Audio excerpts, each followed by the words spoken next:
Good evening, ladies and gentlemen. Welcome to the Reseller Show, session number 21. My name's Andy Lawrence. And my name's Kev Blackburn.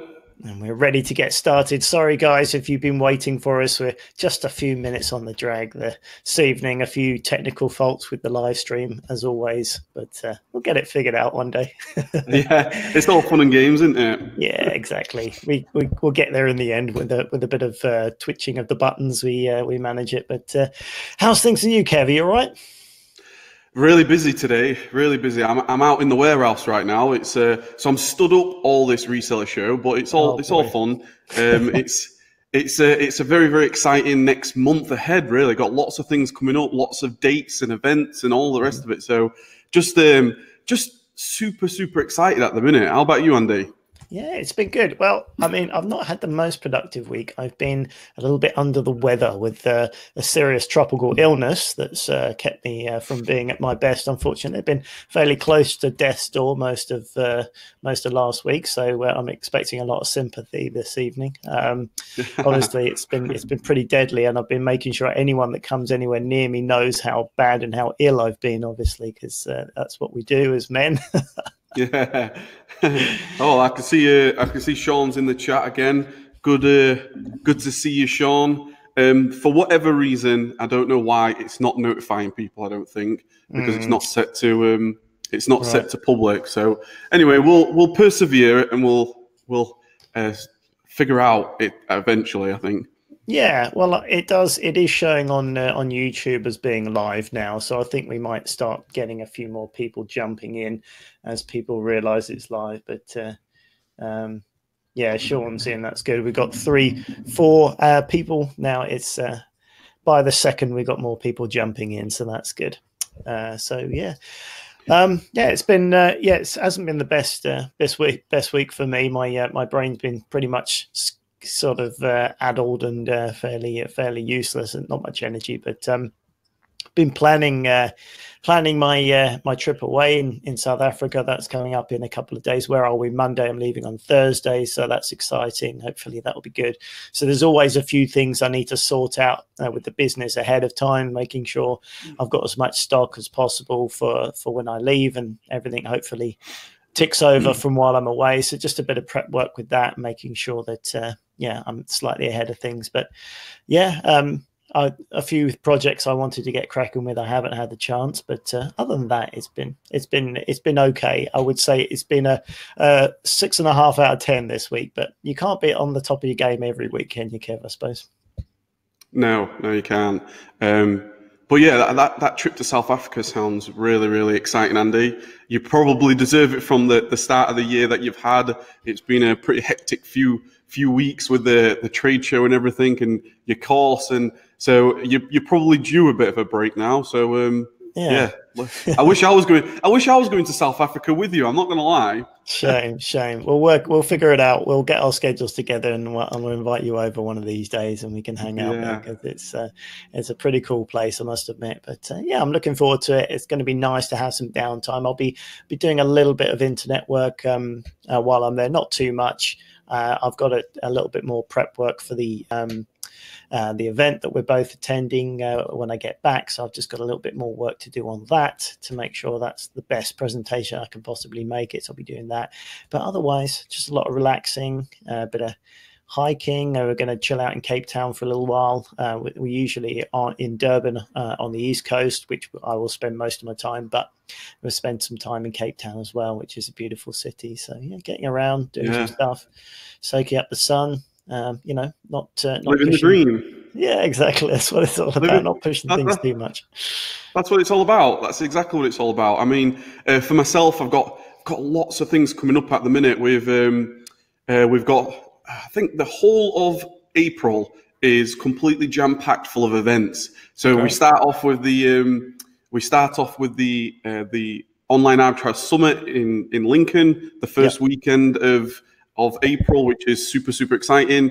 Then the following week, I'm down in London for Tony Robbins UPW, which I'm super excited for. And then the following week after that, I've got an event here with Carl Pauline. He's flying over from South Korea to spend the day in the warehouse, all about productivity and things. So it's all guns blazing at the minute. Plus here at the warehouse, like we've just been completely flooded in the warehouse as well. So it's been crazy here. Like behind me, we've had this is actually the pallet.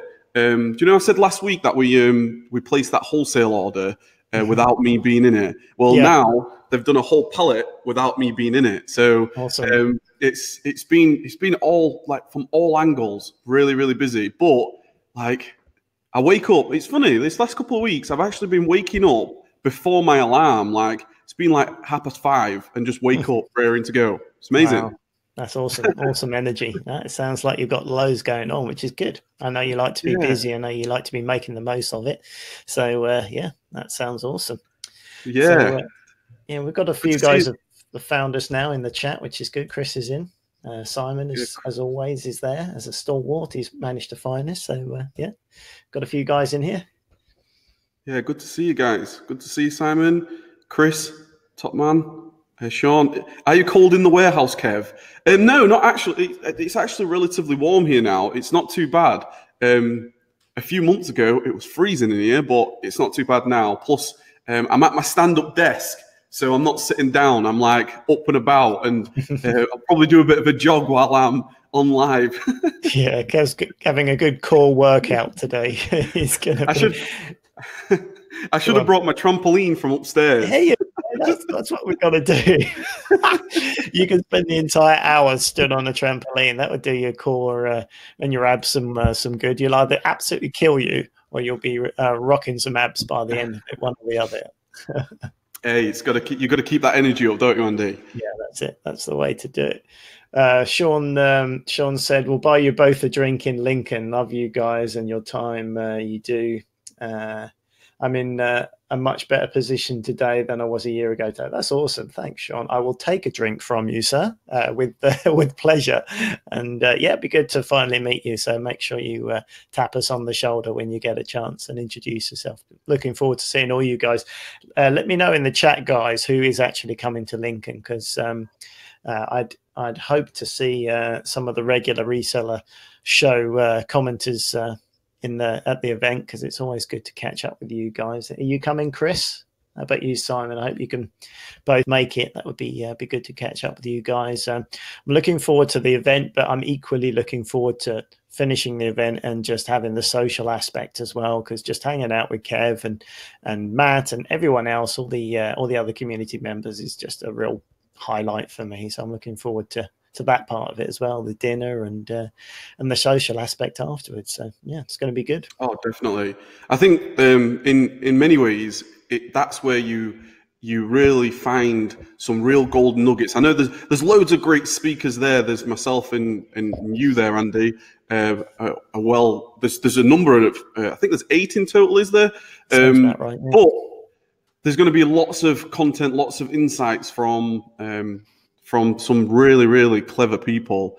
But sometimes it's that golden nugget when you're actually just talking to somebody away from the event, or you're just like having that one-on-one in the corner.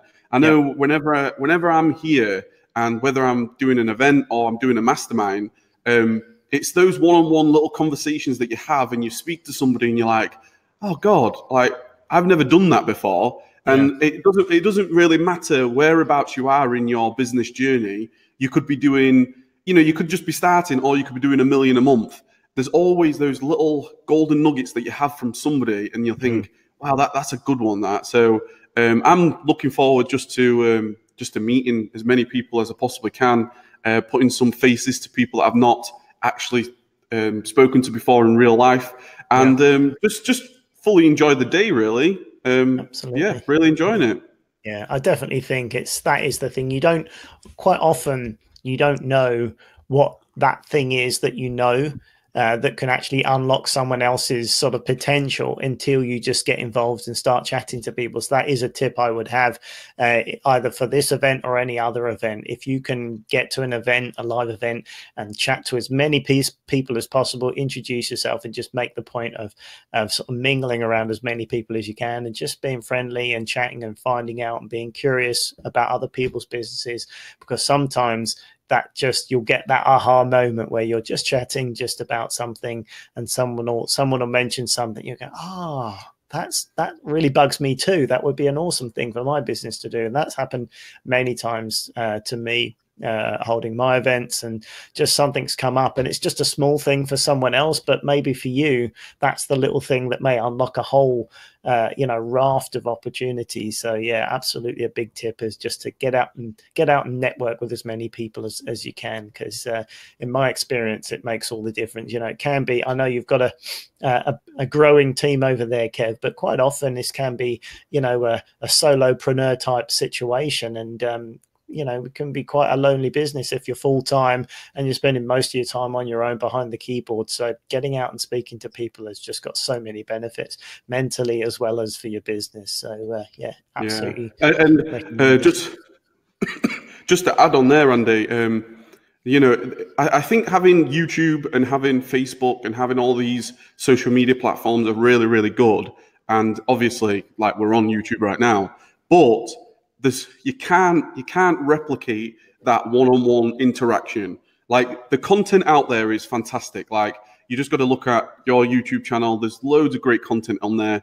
I try to cover as many different aspects of the journey as possible as well. But it's those moments in between. It's like the mortar between the bricks that put this whole business together, and that's what you get from like the face-to-face interactions when you're just talking to somebody and 5 minutes turns into 45 minutes and you haven't even scratched the surface on all the things that you've got in common, the things that you've experienced, they've experienced, and it's just brilliant. Yeah, I mean, just by the very nature of turning up at one of these type of events, straight away you've got a ton of things in common straight away. So you'd be surprised when you do get together in an event like this. I would say probably 80 to 90% of the people there you're going to get on with and have a lot in common, because we're doing similar jobs and we're all moving towards a common goal. So straight away you've got loads to talk about. There's never any of that awkward party scenario where you're stood there chatting to someone and there's a lack of conversation, because there is so much to talk about. And it will be the opposite. Your major problem is there will be not enough time and too many people to speak to. So it as you say, Kev, it always leaves me so much richer for the experience. And yes, it never gets old. I wish I could do it every day, to be honest with you. Yeah, that it's the energy build. That's what it is. It's that a big part of building a business is energy, and you get that from other people. You get that from other people's enthusiasm, the inspiration in somebody's eyes where they're like, wow, I'm going to do this right now. And that's what I love about doing anything that's in person. So looking forward to it. I'm really looking forward to the speech that I've got planned. I think I might I might just get up on the stage and start jumping about and like turning it into a rave or something. Why not? It's always remarkable when I see you speak, Kev. So I'm sure it's going to be good. I'm just going to be interested to see if you can keep it anywhere near half an hour. That's what I'm going to be impressed to see. I know. Well, I said to Matt, I said when Andy invited me to speak at his event down in London last year, my 45-minute speech turned into 3.5 hours. and at the side of me, I could just see Andy going, "This is great, Kev, but what's going on here?"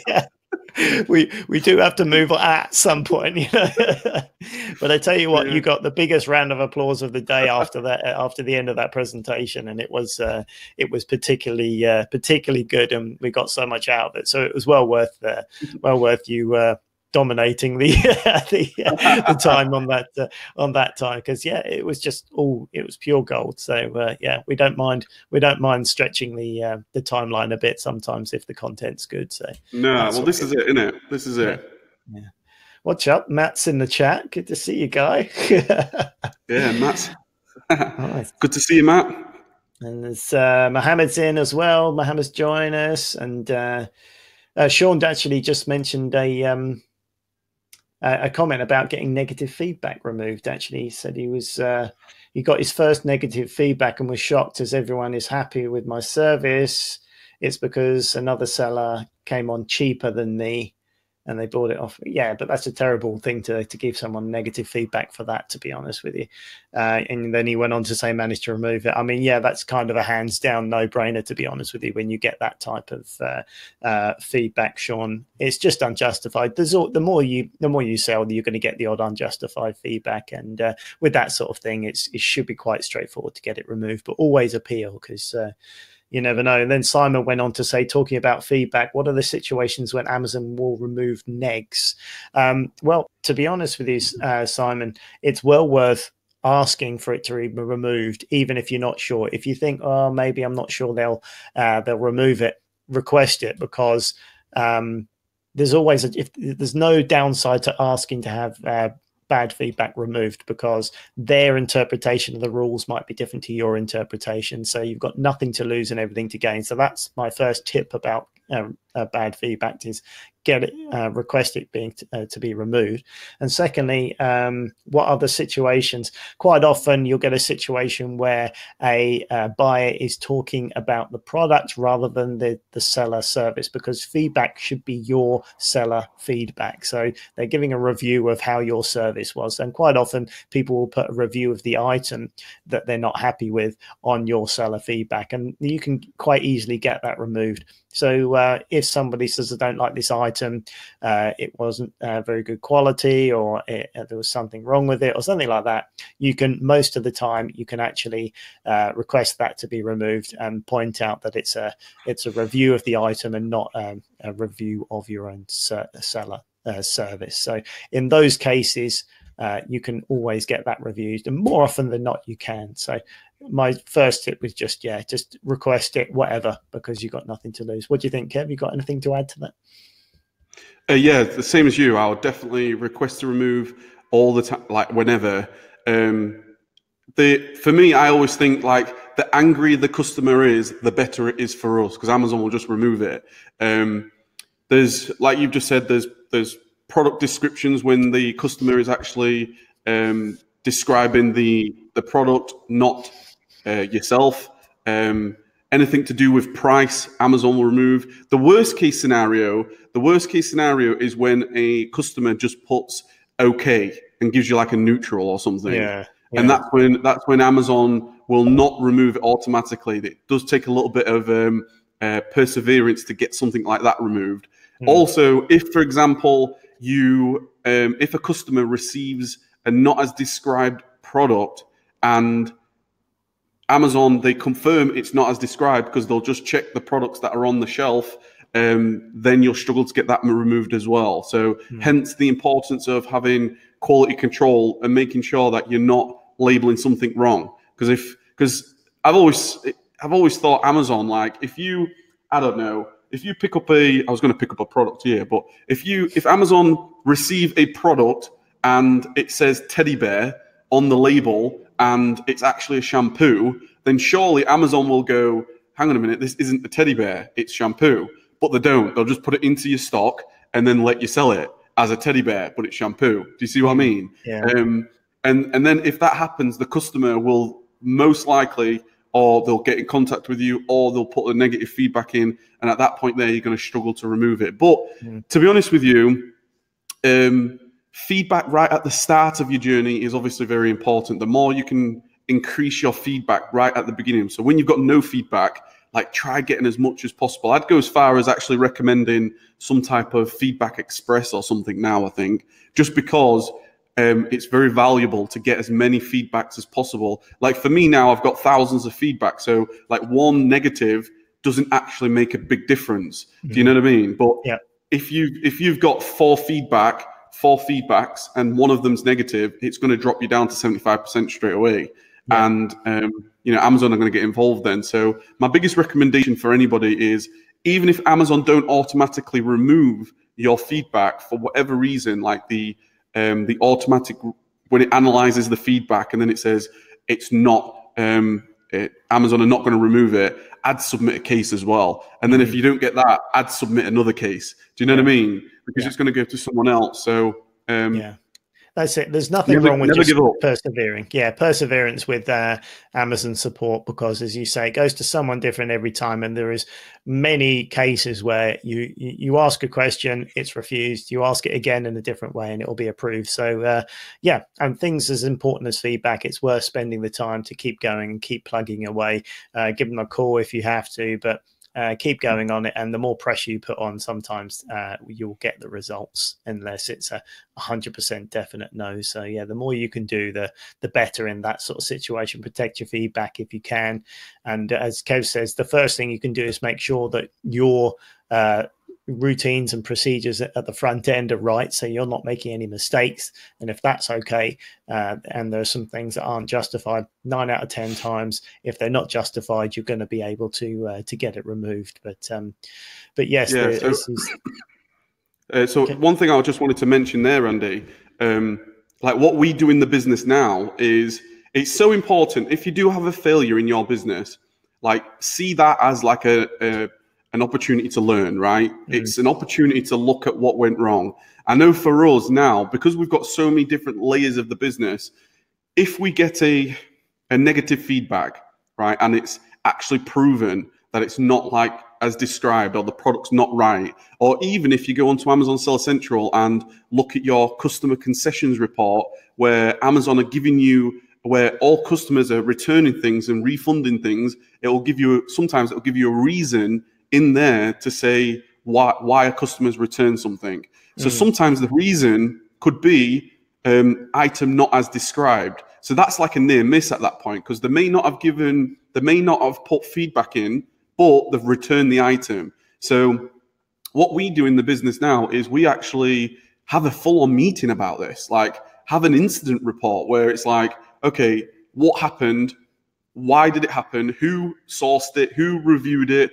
At the girls here in the warehouse, did they not spot it because we've got multiple levels, from sourcing to reviewing to purchasing. When it gets to the warehouse, we've got like the actual product preparation table, and then we've got the shipment quality control. So it's like 5 levels of protection that we've got in place to go against this. So if there's a failure, I take that very, very serious. So I want a full-on report on why did this happen? Who should it have been found? Should it have been? Was there something obvious that we missed that we can then feed back to the whole team to learn in future? And I think that's the big part of business. I think there's always failures. Literally, there's failures every single day. We had some failures doing this pallet here today.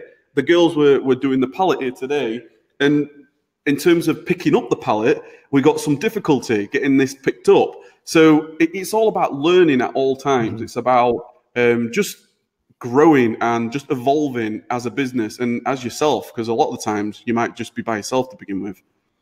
Absolutely. Yeah, that's all good points to remember, Kev. Absolutely. So Sean's a few things in the chat here. Kev and Matt are the only 2 people I know to do with making money online. I don't know anyone in Grantham who sells on Amazon. My mates are all employed, so it'd be good to listen to people in Lincoln. There you go. So it's representing the North there for you, Sean. Sean says, I get loads of feedback on my eBay account, whereas with Amazon, not every customer leaves me feedback compared to eBay. Yeah, you do get that. A lot more people will leave feedback on eBay compared to Amazon. I think Amazon is more, it's like the convenient, it's the convenient option, and people will buy something, they want it quick, they want to grab it, and then we're off. And, a lot of the time they don't even realize there are different sellers. They think they're buying it from Amazon, and it's good news if someone buys it, goes, and that's it. It's all good. Yeah, they'll certainly let you know if they're not happy. But yes, there's a much smaller percentage of people that will leave feedback on Amazon compared to eBay. It's just a fact of Amazon and the platform. But I wouldn't worry too much unless, as Kev says, you're getting started and you need to accumulate it. But yeah, the best thing to do is just make sure everything you do on your side is as good as possible, and then all being well, the percentage of aggravation you get on the back end is low, especially when you can get a lot of it reviewed and removed. So yeah, it's not too bad. But, Mohammed had a great question here, Andy, and he said, yes. how can we combine OA and wholesale and start the business successfully? How can combine it? Well, I mean, really, there's not that much difference in between OA and wholesale, apart from where you're actually getting the item. OA is obviously from shops, and wholesale is just from specific wholesale suppliers. So there's no reason why you can't do both. To be honest with you, Mohammed, it's probably a good idea to mix it up and do a bit of both. So if you're already doing online arbitrage, you can start making some inquiries to find some wholesale suppliers and start building the business that way, finding wholesale suppliers, maybe attending some trade shows, start building relationship with suppliers, get some stock lists, start making some orders. And obviously you can still be making some orders with online arbitrage, either using software to scan or lists or virtual assistants, and just doing more of the same, really. Certainly no reason why you can't. Kev, you're combining online arbitrage and wholesale at the moment. You're doing both at the same time. So there's no reason why you can't do both, is there?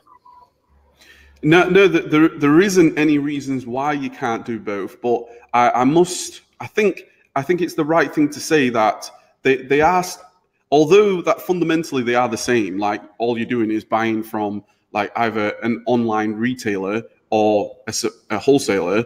So in terms of actually the fundamental buy low, sell high, it's all the same. But I actually think that I would probably recommend for somebody starting out probably not to do both simultaneously starting, just because I feel that there are some differences. Like, for example, wholesaler. Like in wholesale, you go into a trade show, you're making relationships. Like today, I was on the call today talking to somebody.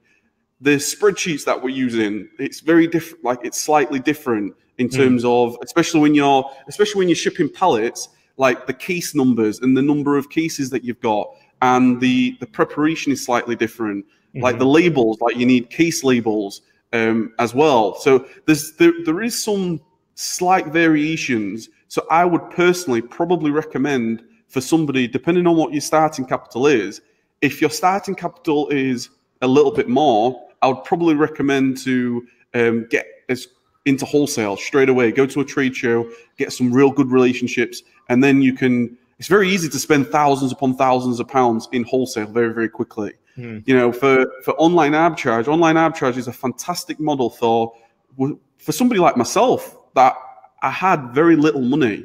Like, I had very little to start with. In fact, I was negative money. I was like, this is it. I'm absolutely. If this goes wrong, well, I've got nothing to lose because I've not got a lot already. Do you see what I mean? So yeah. I think I would probably recommend for anybody, if they wanted to start, pick one or the other.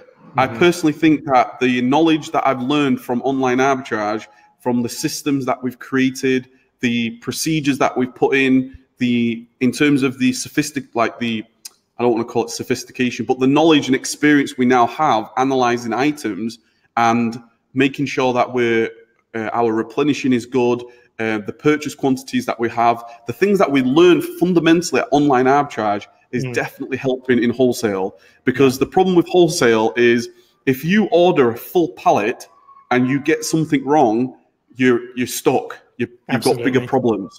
You've got bigger issues, where if you're getting started and you're just buying from your local Argos, or you're going around to your local Asda and you're just scanning stuff and you're just like, toying around with retail arbitrage and online arbitrage, there's not much risk involved in terms of, if you do buy something wrong and you think, oh crap, I got that wrong, just go take it back to your Argos. Whereas a wholesaler, like I said last week, we placed an order for £2,500. And that went wrong.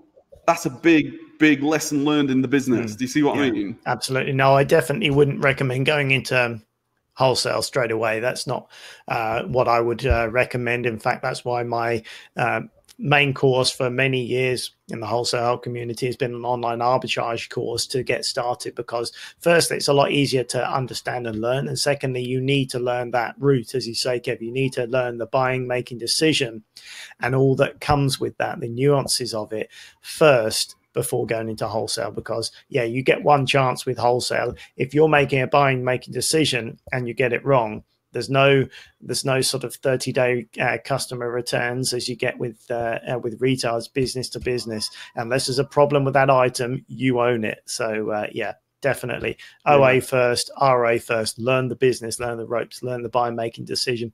Take a course if you need to, or basically figure it out on your own. There's lots of information online, but get into OA first, learn the ropes, and then once you're really confident with that and you've been continuously making profits with OA, you can then move into and then start mixing wholesale into it. But yes, it takes a little bit more time. You've got to go and find the suppliers. You've got to start making those relationships, getting stock lists and stuff. So there is more time involved. But if you're already doing OA, you're already making money whilst you're building your wholesale part of your business. So definitely always been my advice: OA first, learn the ropes.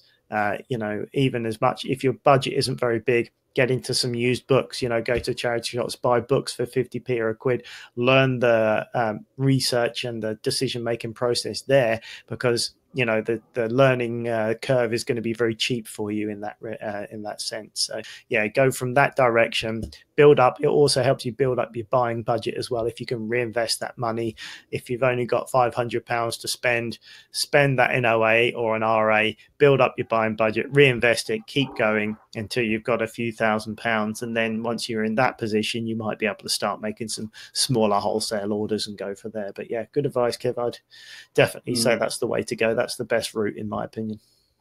Well, I think you also hit the nail on the head where, and I know there's a lot of content online, there's a lot of help online, but with YouTube, for example, YouTube has got, I don't know how many videos are on YouTube.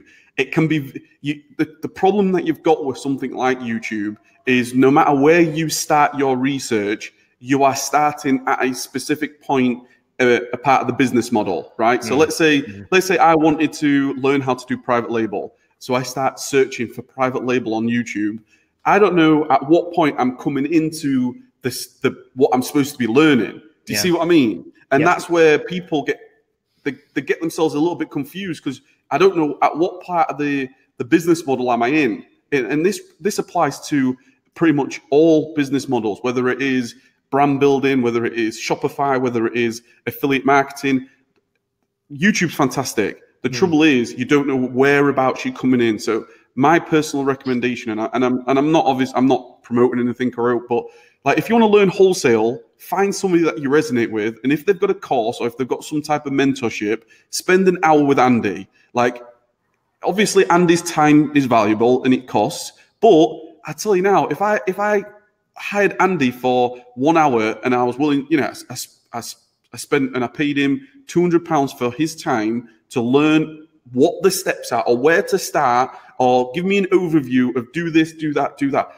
Think how much time you're saving. Think how much heartache in terms of struggle you're saving. That's just my personal opinion. And, I actually practice this as well. Like, I can't tell you how many thousands of pounds I've spent on courses learning how to do things just because I know it's the fastest route. And I think it's just a case of just working out the, as a guy I follow online, the fake gurus. It's a case of knowing where the fake gurus are and where the real gurus are, and the people that are genuine and trying to help. So, good point. So. Yeah, there's fair points. I mean, there's two things about if you take a course. Firstly, as you say, Kev, it will speed up the process probably tenfold, because there will be A, B, and C, steps 1, 2, and 3. Here's where you go. And as you said about following YouTube video and free content, is you don't know what you don't know. So you don't know if you've got all the steps. You don't know if you've got all the pieces of the puzzle, and filling in those blanks. You don't know what questions to ask if you don't know what you don't know. So it is very difficult. And certainly I can attest, I'm probably the best candidate to attest for someone who didn't take any courses, because there wasn't any available 10 years ago when I was starting my business. So it takes a long ass time to figure it all out. It's taken me years to get to this situation. And now that the students that I take on the journey can literally, especially with the online arbitrage, where they go from zero to making money, people like Simon, who's in the chat, I think he turned over £5,000 in his first month after taking my course, and half of that was profit, you know, and that's from zero to that stage. And you know, that I would have dreamed to do something like that. But that same progress took me probably 2.5 years, and it took him 30 days. So there's the difference. You know, he paid X amount of money, whatever it was, Simon, at the time, £500, something like that, maybe even less if it was the online version. And he's, I think it was less. I think he did the online version. So, and he's made £2,500 as a result a month later. So yeah, that's a big difference between spending months and possibly years figuring out on your own, and possibly you know, going through failures to find out what you don't know, or getting on with it and taking a course and investing in your education. The one other thing that I've noticed a lot in the last 3 years is maybe because of a lot of social media influencers are sort of making it a good idea to actually document your journey these days. So there's a lot of people that like to help people online, but the issue with that is there's so many people doing that. People put themselves in places of authority because that's what they want to do. They start helping people, but they may have started helping people with maybe 6 months experience and things like that. And I've seen people online where they're getting a community and they're getting a following, and they're getting a lot of people asking genuine questions, and I can see they're steering them wrong.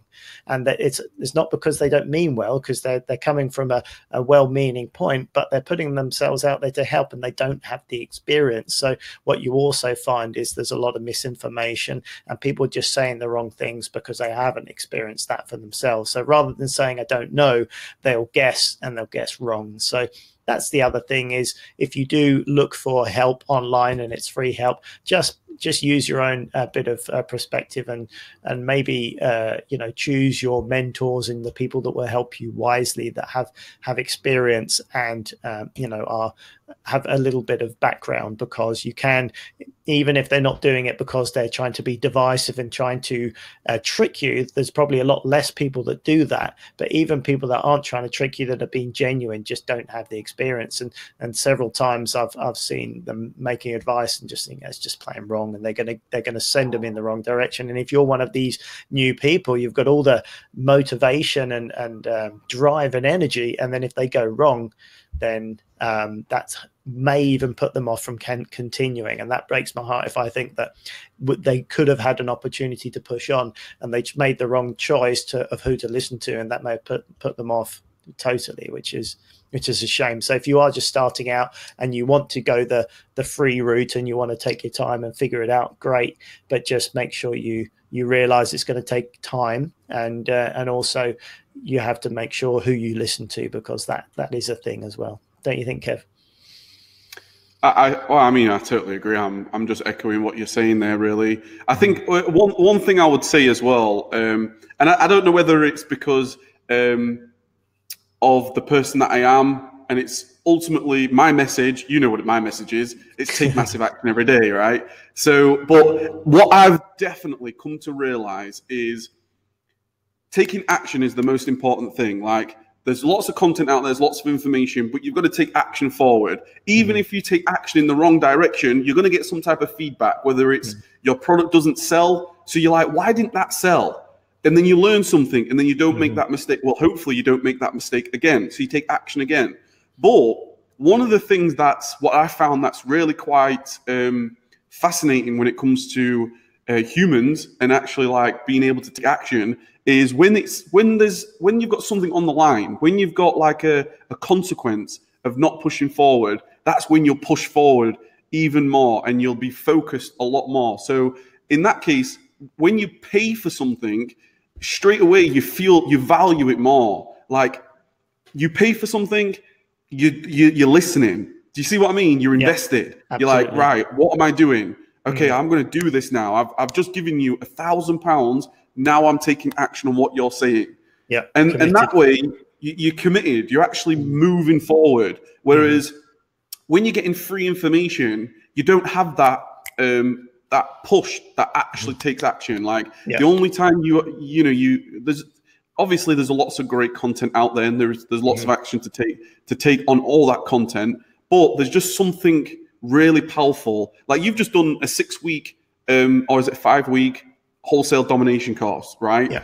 When your students signed up to that, they automatically, it's like in 5 weeks' time, there's like a magnet in 5 weeks in the future, and you're pulling them through the steps through your course, because they've now invested in, and every week it's turn up, get the information, or nothing. But you're gonna be turning up because you've invested in it. Do you see what I mean? Absolutely. Yeah. So I highly recommend it. I mean, I think a big part of business is understanding yourself as well as the business model. Like I always say this, like that. This is why I try to share a little bit more on the personal development side of things as well, like how to take action, productivity and things, because ultimately you don't go anywhere unless you take action. So I'm really big on this. I'm very, very keen to understand, me personally, what gets me out of bed in the morning. So this past couple of weeks, I've been energized, like I'm focused, I want to get up, I want to take action. And now I'm like, why is that? Like, because I've got lots of things coming up, exciting things coming up. It's great time to be alive. Do you know what I mean? That sort of thing. Yeah, absolutely. Absolutely. Yeah, I would agree with that. And what I would say about what you get when you take a course is that accountability. That's what you're saying. You go from point A, the beginning, and we're going through the steps, going through the 5-week course, and there's that accountability. It's like, this is what I want to show you, this is what this is the training, and then these are the steps after. These are the steps I want you to take this week, and we know we're going to go on to something else next week, so you've got this week to do that. There's accountability. And then in my course we have live catch-ups at the end of the week, so I'll be saying, this is what we've learned this week. Anyone got any questions? I'm going to answer anything. I'm going to help you with everything that we've done, and we just keep moving forward. And there's that momentum, there's that continued momentum. So yeah, that accountability, that I'm going to be there, I'm going to know each one of you personally, I'm going to know the names, I'm going to be keeping in touch with you. And if anyone's being a bit quiet and I'm not hearing from anyone, I'm just going to send them a message, say, is everything okay? How's it going? Are you keeping up with everything? Is there anything you're not sure about? Because in my courses, I try to make sure everyone comes along for the ride, and I don't want anyone to take the course and invest a lot of money in my help and not get the most out of it. So, that is a thing when you spend the money. You're not just spending the money on the information and my experience, but I'm going to be there as your coach, keeping you going, keeping you motivated, and showing you what's possible when you just go through these steps. And mindset's a big deal. Focus and mindset is a massive part of my course. It's one of the bigger parts of my course. I've got about 7 videos on focus and mindset because it's so important, and some tricks that I've used to be more productive and to be more ready to learn and to get more out of your life in general. So yeah, it's huge. And because if you can tap into that experience that someone has been in your position and can see the promised land out the other side, as someone who's helped a lot of people over a number of years, I can see that process. I can see where you are now, and I can see where you need to be. I know what you need to do. So I've got a unique perspective. Like, I can see where you've got to go. For you, it's a massive mountain of unknown and of slight, it's quite unnerving and maybe scary about what you have to do to get there. But for me, it's like, it's not unknown for me. I know what it takes to get there, and I'll show you. So I can give you that kind of, I can reassure you and say, you're on the right track. Just keep doing these steps and follow me, how I'm showing you. And whether you like it or not, you're going to get there. So yeah, it's a big deal. I mean, obviously I'm going to be biased because I believe in my education and my training, and I think I'm quite good at distilling the information and breaking it down into easy to action steps. That's kind of what I do and what I love to do. Yeah, it gets results. And the reason why it gets results is because you can impart that knowledge in a way that works. So yeah, I would definitely put me down as someone as, if I needed to learn something, I'd certainly be one to take a course. If Kev had a course out on something, is self-development or something I know could improve my life, I'd be the first one in the queue saying, yeah, I'm going to give you some money, because if you can help me and make my life better, I'm willing to pay for that for sure. It's a big deal. It is. Well said. Thank you. It's life changing. I mean, I'm not, the only reason why I can actually say it's life-changing, because my life has absolutely changed. Like, my life today is very, very different to 2014. Like, very different. Like, back in 2014, at this time of night, I would most likely be sat in front of the television, probably watching EastEnders or something, whatever. I have no idea. I didn't actually. Did I just say that on YouTube? I was watching EastEnders. No, but now, it's a confessions. Yeah, but now it's like I'm here at the warehouse, just loving it, like taking action every single day, because I can see what I'm building, and you just got to keep pushing forward. And I think we've hammered that point very, very. I think we've got that. Yeah, I think we've got that home. Well, Sean's got a question. Let's see what Sean's got to say. Am I allowed to put Amazon stickers on my FBA items? Stickers say, "Thank you for your purchase. We greatly appreciate your feedback. Any problems, please contact us."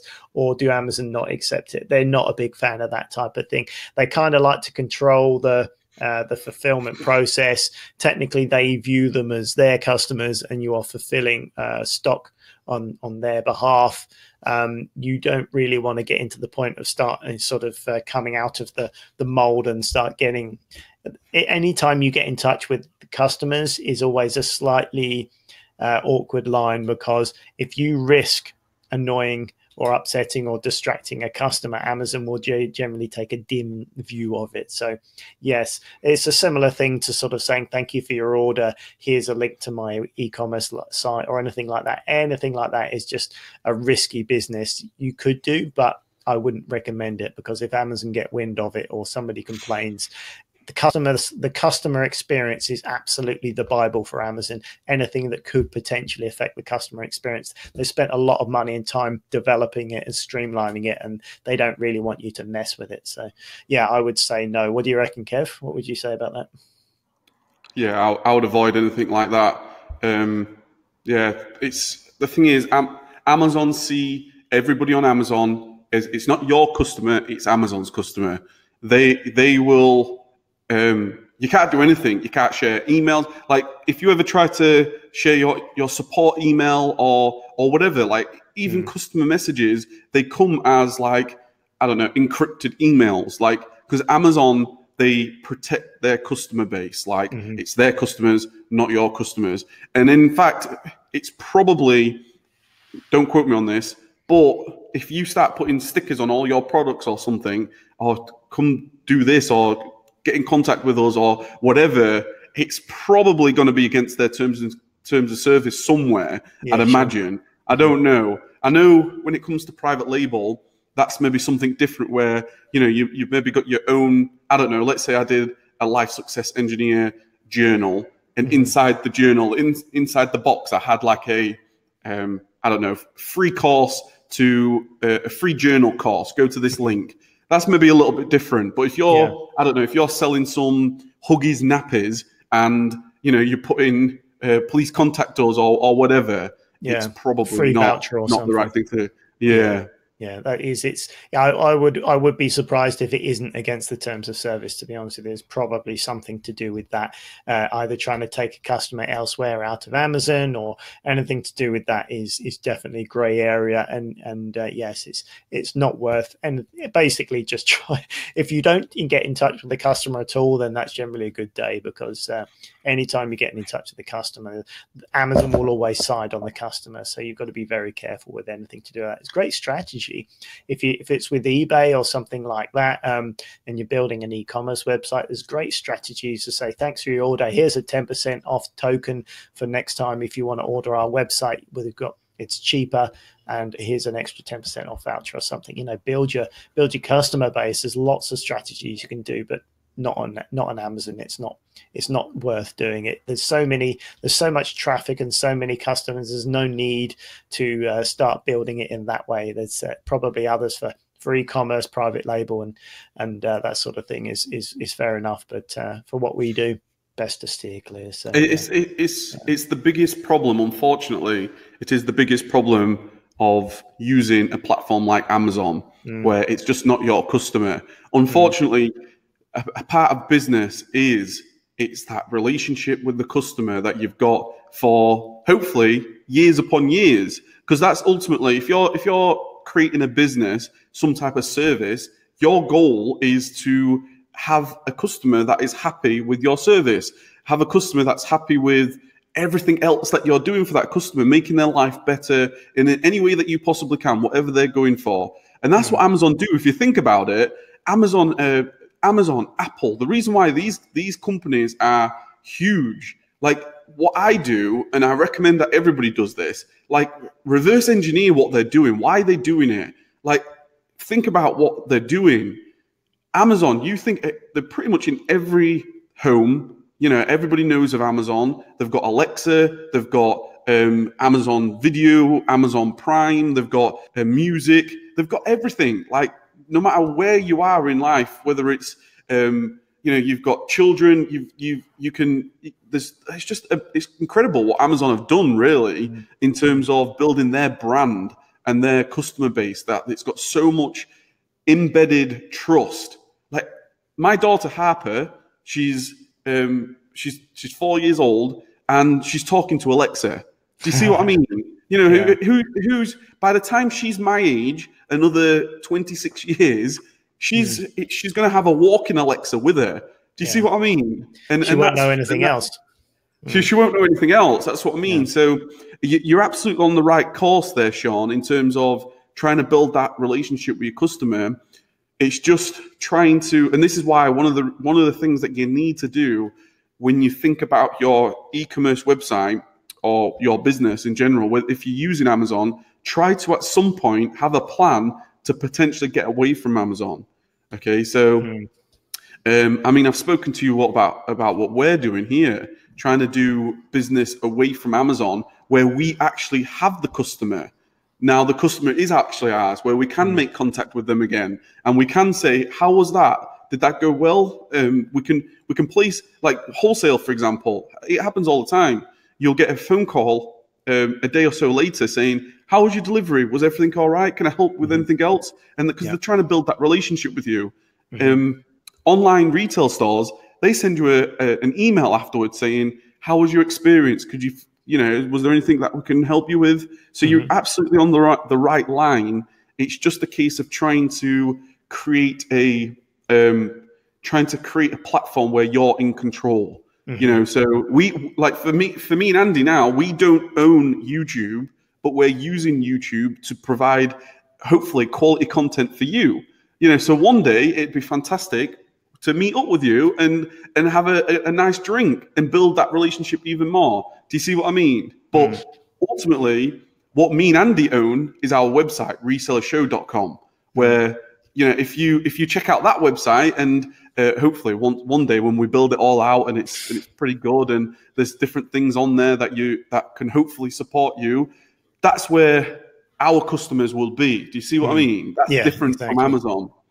That's building the relationship off of the platform. But I agree. I totally agree. I think it's definitely worth thinking about and trying to build that relationship at some point. Amazon's not the way, but even if it's a slow approach, but building a customer relationship can be very powerful. And it's certainly not just about repeat orders, but the value of that repeat order, because potentially if you can eventually get people keep coming back to an e-commerce site, then the cost of doing business will be a lot cheaper, because there'll be no fees involved, certainly no selling fees involved. So yes, it means you'll have more profits as that's involved. I mean, as you were saying, online stores like Bowden and big brands like that, if you make a purchase and you don't make a purchase for 3 or 4 months, you're absolutely sure they'll be sending you an email. They maybe even send something through the post because they've already got your address. So they'll send you a little glossy slip through the post saying, we haven't seen you in a while. Here's £20 off for your next order, just to keep in touch and to say, if there's anything you need, now's a good time. Here's £20 off. There's probably some small print that you've got to spend 70 quid before you can get it, or £100 before you can get it, which is effectively 20% or something. I don't know, but it's just that contact and that little tap on the shoulder. We appreciate you. Here's, this is coming up, Christmas is coming up. Do you need some extra clothes for Christmas or something? Just keeping in touch, building an email database. Massive. Absolutely massive. It's huge. I mean, it's the difference between really long-term success and not. I'll just give you another quick example. A part of the Life Success Engineer brand that I'm trying to build here, there's a great guy called Jake, but he couldn't come to any of the masterminds or events because he lives out in the US. Unfortunately, it's just such it's a distance to come. But he's fantastic a part of the brand. I've got a really good, solid relationship with him.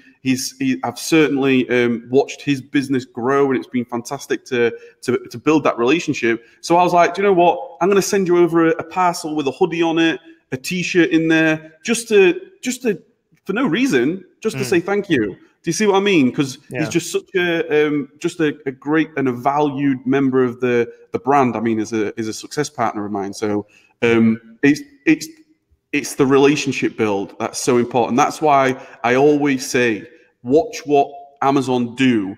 Like, what are they doing? Why are they doing it? And then try reverse engineering it into your own business in some way. So I know as soon as we get shipping from outside this warehouse in terms of selling and trying to get customers from the warehouse, not Amazon, it's going to be right, girls in the warehouse. We're making some phone calls. How was that customer? Did they get the parcel all right? What else do they need? Get a 10% off next order voucher in there. That sort of thing, because that's how you're going to build that relationship.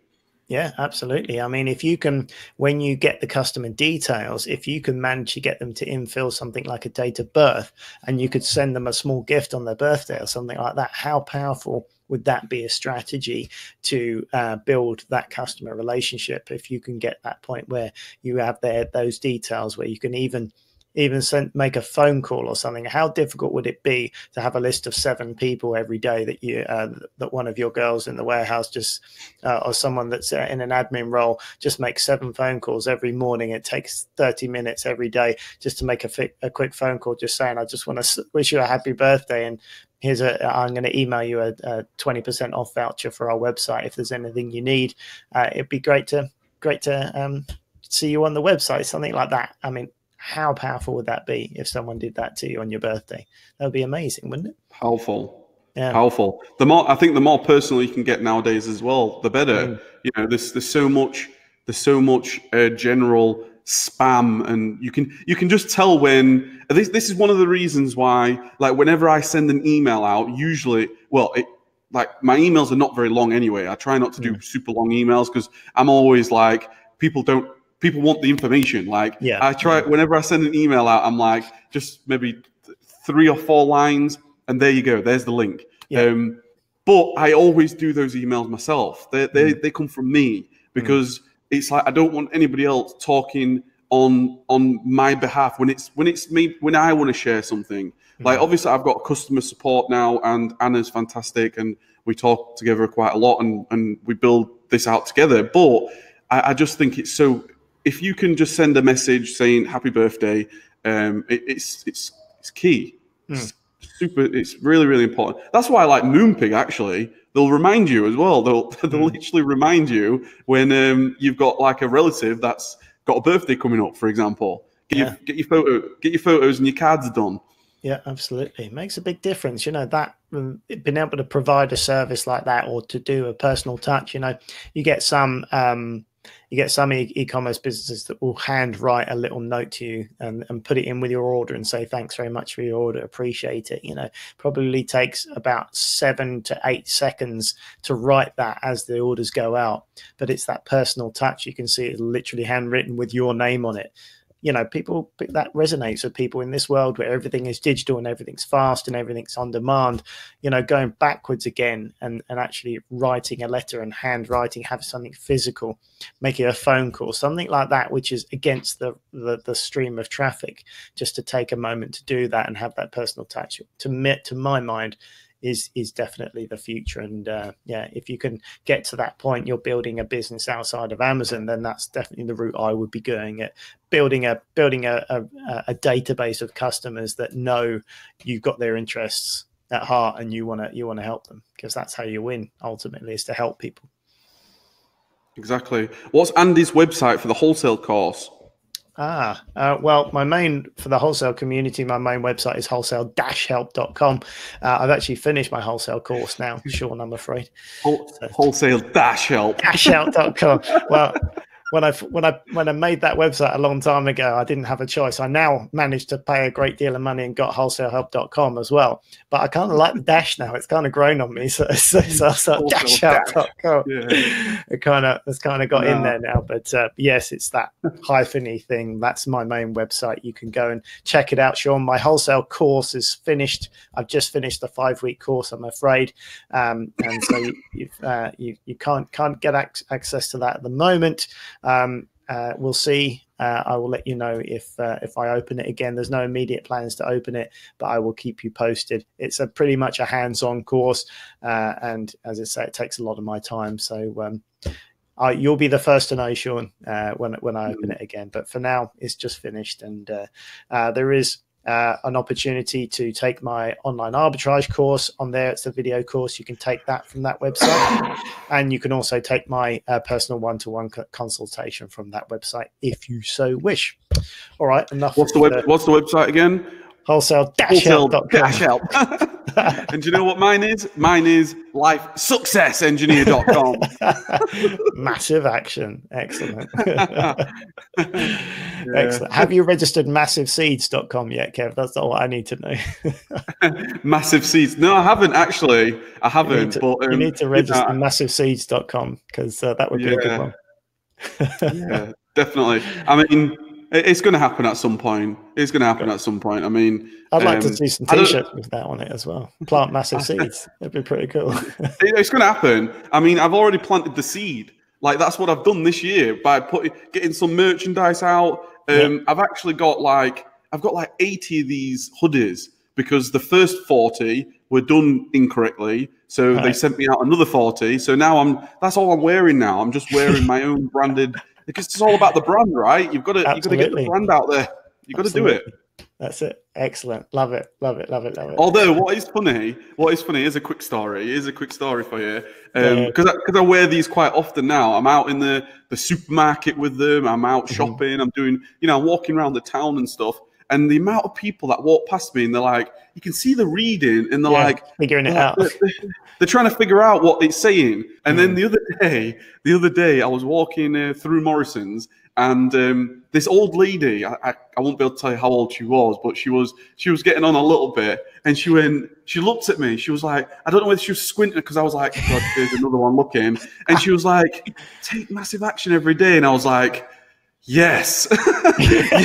Yes. I was like, take my hoodie. Take my hoodie. I wish I had that. I should have given her the hoodie. It would have made her day. That would be awesome. That would be awesome. Yeah, absolutely. Do it. Take the action, Doris. Do it. I love it. Yeah, that's good. So let's just go through some of these comments. I want that hoodie. Sean wants a hoodie. Oh no, it's happening now. You're going to get through that 40 pretty quick.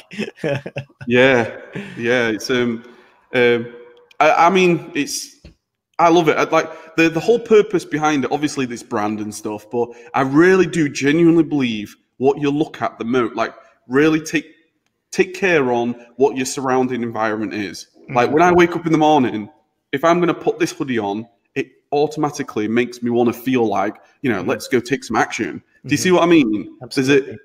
I just think that that little mental switch between just wearing a black hoodie, which completely black, there's nothing on it, and it's like, okay, I'm wearing a hoodie, to look what I'm wearing. Now I don't know, it just props you up a little bit. So hence why I'm a big admirer of visuals. That's why in the warehouse right here, we put photos all around the warehouse, because I just think it's so important. If it gives you that extra half an hour a day or an hour a day to take more action, I mean, that's what it's all about. Huge. Yeah, absolutely. You're visualizing, you're sort of constantly reinforcing what you're trying to do, visualizing I mean, it's very real. It's not even like hocus pocus. You're retuning your subconscious to what you want to do. And by looking at that and by putting that on, your subconscious, oh yeah, that's what I'm doing. That's what I'm doing today. It's refocusing that. And by going over that and making that very clear and making your intentions very clear, it doesn't happen because of fairy dust. It happens because you're programming your subconscious, and your subconscious is responsible for a lot of what you do or what you don't do.